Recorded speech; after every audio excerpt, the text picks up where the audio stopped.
dalam kenangan menuju desa lestari.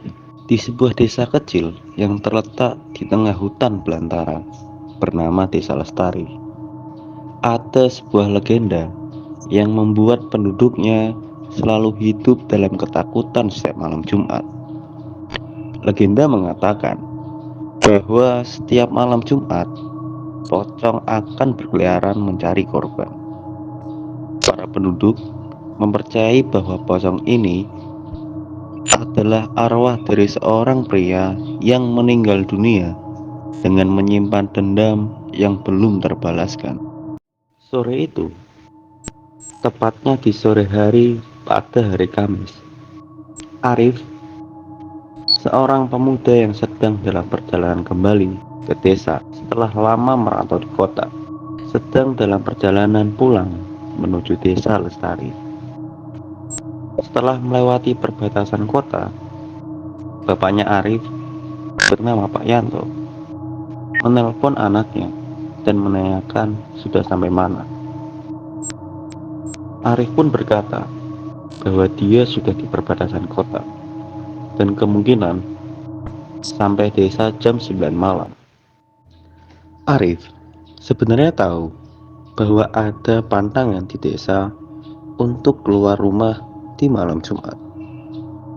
Tapi dia tak mempercayai cita-cita tersebut. Ia menganggap semua itu hanya mitos untuk menakuti anak-anak kecil di sana. Beberapa jam kemudian, Arif sampai di jalan setapak menuju desanya. Ketika hendak turun dari bis yang ditumpanginya, Arif diperingati oleh sopirnya. "Mas, yakin turun di sini jam segini?" tanya sopir ketika Arif hendak membayar ongkos bisnya.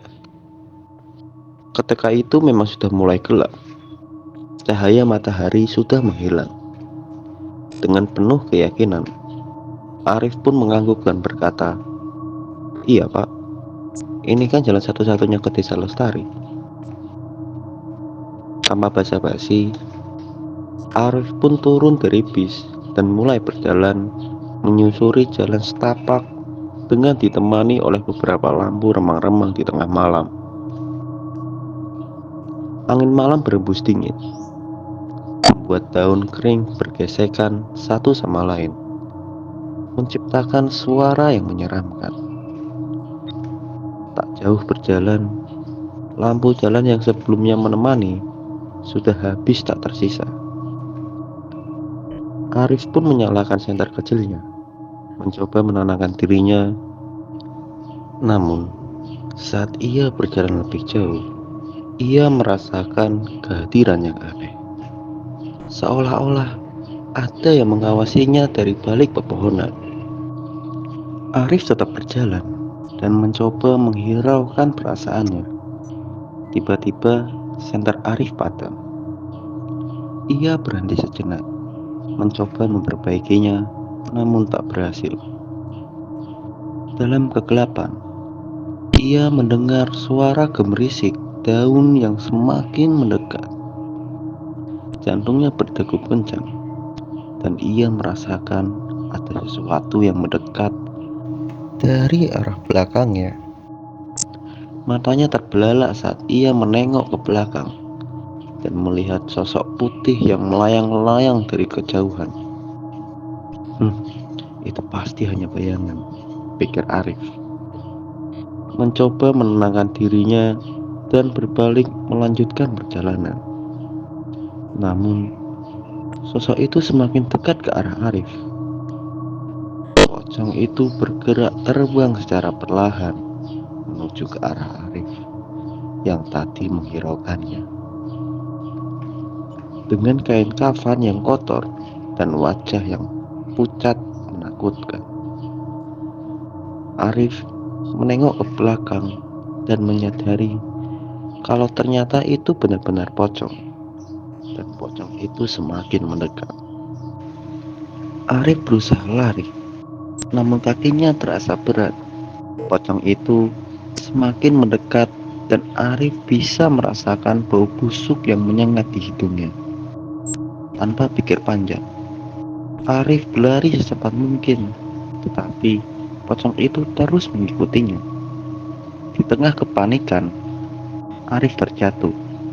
Pocong itu terbang dan berdiri tepat di atasnya, menatap dengan mata kosong yang penuh kebencian dan mulut yang terbuka lebar. Air liur pocong itu pun menetes dan jatuh ke dahi Arif. Lalu perlahan tetesan tersebut masuk ke dalam mulut Arif. Bau busuk dan rasa ingin muntah terkalahkan dengan rasa takut. Arif pun berteriak minta tolong. Tolong, tolong. Namun suaranya tertelan oleh malam yang hening. Tidak ada yang bisa menolongnya di sana, karena di sana memang tiada siapa-siapa. Pocong itu mendekatkan wajahnya ke Arif, seolah-olah ingin membisikkan sesuatu. Bentuk wajah pocong itu terlihat jelas. Bagaimana matanya mengelek keluar seperti biji tomat yang pecah. Hidungnya seperti pancuran mengalirkan darah dan giginya kadang ada, kadang tidak. Dan ada beberapa gigi taring berwarna hitam. Pagi pun datang dan Arif terbangun dengan keringat dingin di seluruh tubuhnya. Ia mendapati dirinya terbaring di tengah jalan dengan penduduk desa yang berkumpul di sekelilingnya. Kamu baik-baik saja? Tanya seorang pria tua dengan suara penuh kekhawatiran.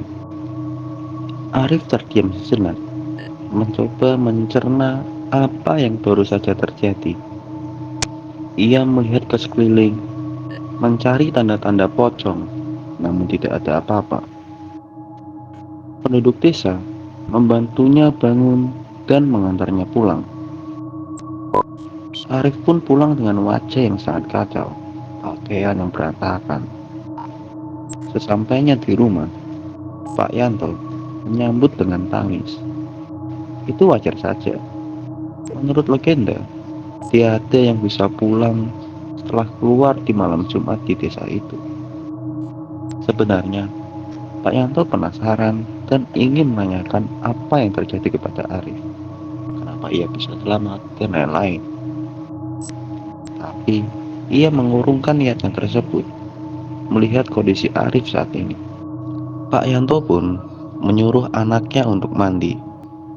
Sejak malam itu, Arif tak pernah meragukan lagi cerita-cerita yang selama ini dianggapnya sebagai mitos. Ia tahu bahwa pocong itu nyata dan dendamnya masih belum terbalaskan.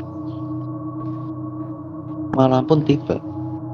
Arif dan Pak Yanto sedang menyantap makan malam bersama malam itu. Tiba-tiba terdengar bunyi hantaman dari arah pintu depan mereka.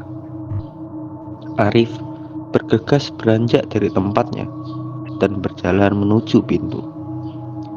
Ketika ia membuka pintu, tiba-tiba ia teriak dengan sangat kencang, "Tolong! Tolong!" Kisah pun berakhir.